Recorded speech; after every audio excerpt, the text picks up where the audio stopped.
Bismillahirrahmanirrahim. Assalamu alaikum students. How are you all? I am your English teacher Miss Aman from Bloom's schooling system. As we all know that schools are closed for students due to lockdown. So we are starting our video communication and we will continue our academics through videos. So today is my first video for you, and in this video I'll brief you chapter number 2 of your book. So let's start with the chapter. This is your book, New Oxford Modern English Book 5. And my dear students, now open page number 15. Page number 15, chapter number 2, and the topic is Does he remember? जैसा कि हमें इस topic से लग रहा है does he remember, इसका मतलब ये है क्या उसे याद है, क्या उसने याद रखा। अब यहाँ पे किसी करेक्टर का नेम मेंशन नहीं है बल्कि ही यूज़ हुआ है, यानी यहाँ पे कोई ऐसा करेक्टर है जिसकी मेमोरी के बारे में बात की जा रही है, जिसकी याददाश्त के बारे में बात की जा रही है। So let's see who the character is in this story. This is a story about two friends, Mike, Nabil, and a dog named Marmaduke. अब देखते हैं यहाँ पे ही कौन है. तो my dear students, I will tell you this story in short.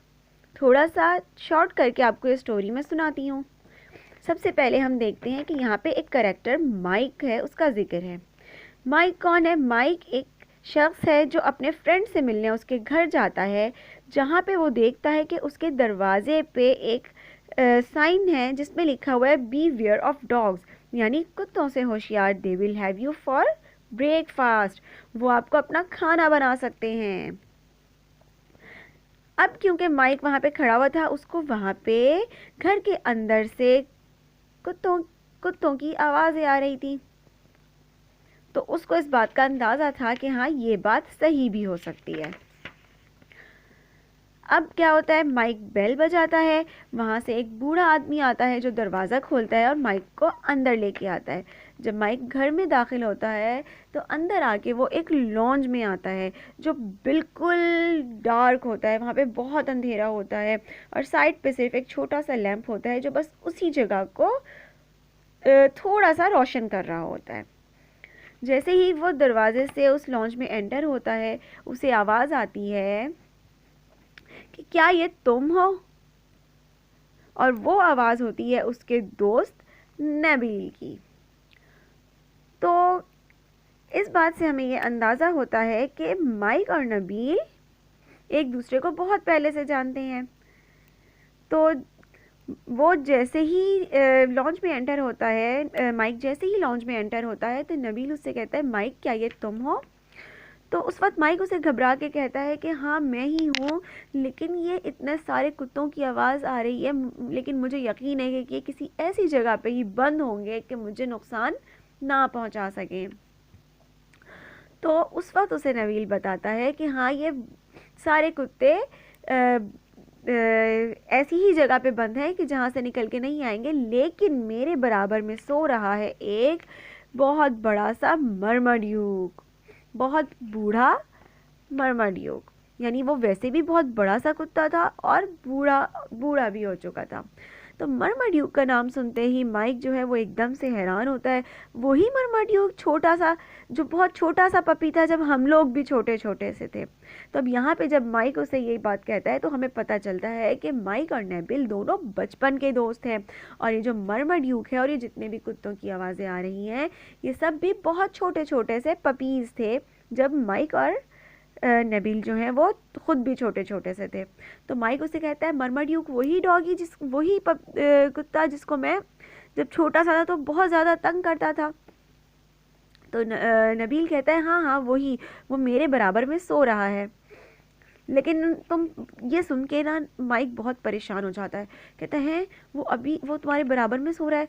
तो नबील कहता है हाँ वो अब लेकिन छोटा सा पपी नहीं रहा, वो बहुत बड़ा हो चुका है, और बस अब ये दोनों बातें ही कर रहे होते हैं। तो माइक उससे पूछता है कि तुम्हें पक्का पता है, तुम श्योरिटी से? अब वो नबील कहता है हाँ, लेकिन वो तुम्हें पहचानेगा नहीं, वो तुम्हें पहचानेगा नहीं, क्योंकि अब वो परेशान इसलिए हो रहा होता है, माइक इसलिए परेशान हो रहा होता है क्योंकि वो बचपन में उस मरमड्यूक को बहुत तंग किया करता था। तो वो परेशान होकर उससे पूछता है कि कुछ कहेगा तो नहीं। तो वो नबील उससे कहता है कि नहीं नहीं, ये तुम्हें नहीं पहचानेगा, ये तुम्हें नहीं पहचानेगा। अब जब ये बात नबील माइक से कहता है, तब हमें पता चलता है कि यहाँ पे डज ही रिमेंबर जो है, यहाँ पे ही का करेक्टर मरमड्यूक डॉग के लिए है। यानी ये माइक और नबील इस बात पर डिस्कशन कर रहे हैं कि क्या मरमड्यूक को याद होगा, क्या मरमड्यूक ने याद रखा। अब क्या होता है, दोनों बात कर रहे होते हैं। फिर माइक उससे पूछता है तुम्हें पक्का पता है कि इसे याद नहीं होगा। अब ये बात ही कर रहे होते हैं कि अचानक क्या होता है, मरमड्यूक जाग जाता है और सोफे पे बैठ जाता है।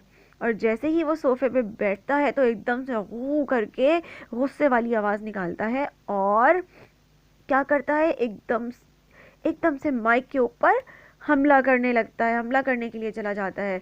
लेकिन क्या होता है, नबील एकदम से वक्त पे मरमड्यूक के ऊपर छलांग लगा के उसको पकड़ लेता है और माइक जो डर के मारे सोफे के पीछे छुप जाता है, फौरन दरवाजे से बाहर भाग जाता है और भाग भाग के उसी मेन गेट से जहाँ से वो एंटर हुआ था और जिस पे लिखा हुआ था बीवियर ऑफ डॉग, उस दरवाजे से बाहर जाने लगता है।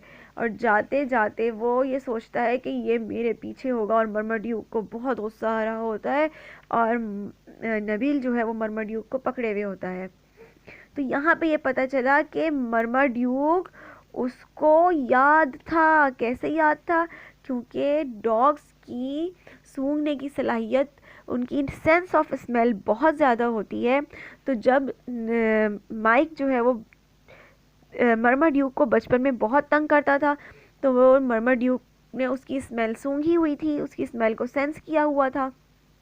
तो जब वो बड़ा होके भी उसके सामने आया तो उस वक्त भी मरमड्यूक को याद था माइक का तंग करना, इसीलिए उसने गुस्से में माइक के ऊपर हमला करना चाहा। उसके बाद फाइनली माइक जो है वो उस घर से भाग जाता है और उसके बाद वो माइक और नबील आपस में कभी भी नहीं मिलते। तो ये तो हमारा चैप्टर था, जो स्टोरी थी मैंने आपको शॉर्ट करके बता दी।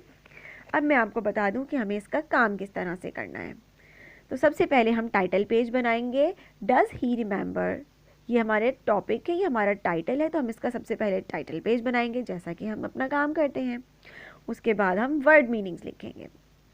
वर्ड मीनिंग्स वही हैं जो चैप्टर के स्टार्ट में होते हैं, लेकिन वो बहुत सारे हैं, उसमें से मैंने 5 वर्ड्स मीनिंग्स आप लोगों के लिए सेलेक्ट किए हैं। ये 5 वर्ड्स मीनिंग्स आप अपनी कॉपी में लिख लीजिएगा। आप वीडियो को पॉज करके भी अपना काम कर सकते हैं। वर्ड्स मीनिंग के बाद हम करेंगे क्वेश्चन आंसर्स।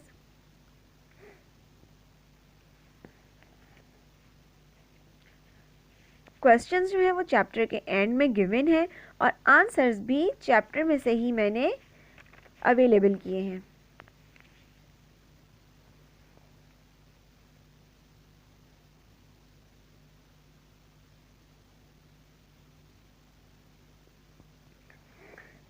टोटल मैंने इसके 5 क्वेश्चन सेलेक्ट किए हैं, ये आप अपनी कॉपी में कर लीजिएगा।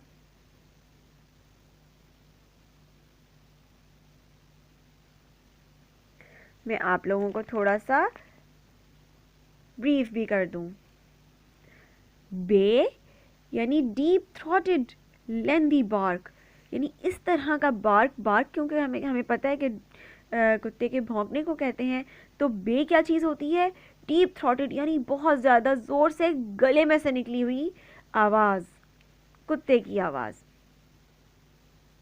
कैकोफोनी, हार्श साउंड, यानी बहुत ही सख्त किस्म की आवाज़। डिटर्मिनेडली, इन अ डिसाइडेड और रिजॉल्व मैनर, इसका मतलब ये हुआ कि पहले से किसी चीज़ का डिसीजन लिया हुआ, हमें पता हो कि हमने डिसाइड किया हो कि हम किस तरह से किसी चीज़ को करेंगे।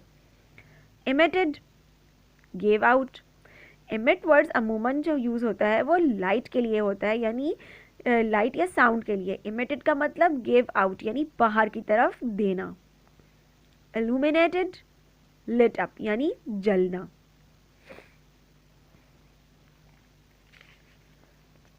So, आप गौर से देख लीजिए, इसके 5 क्वेश्चन आंसर्स हैं।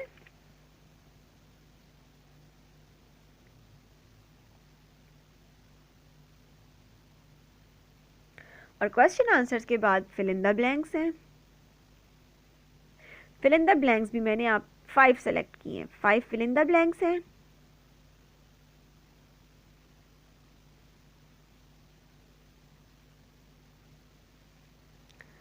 5 ट्रू फॉल्स हैं।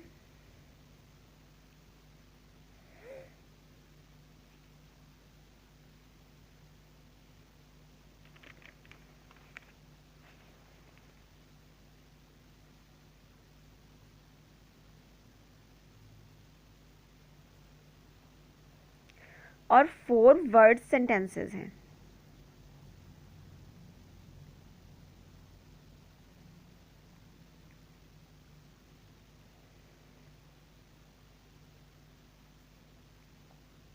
सो माय डियर स्टूडेंट्स, आप ये सारा काम अपनी कॉपी पे कर लीजिएगा, और जब आपका सारा काम कंप्लीट हो जाए तो वेडनेसडे या थर्सडे को अपनी कॉपी चेकिंग के लिए स्कूल ले आइएगा। इंशाल्लाह हम नेक्स्ट वीडियो में एक और चैप्टर रीड करेंगे। तब तक के लिए अल्लाह हाफिज़।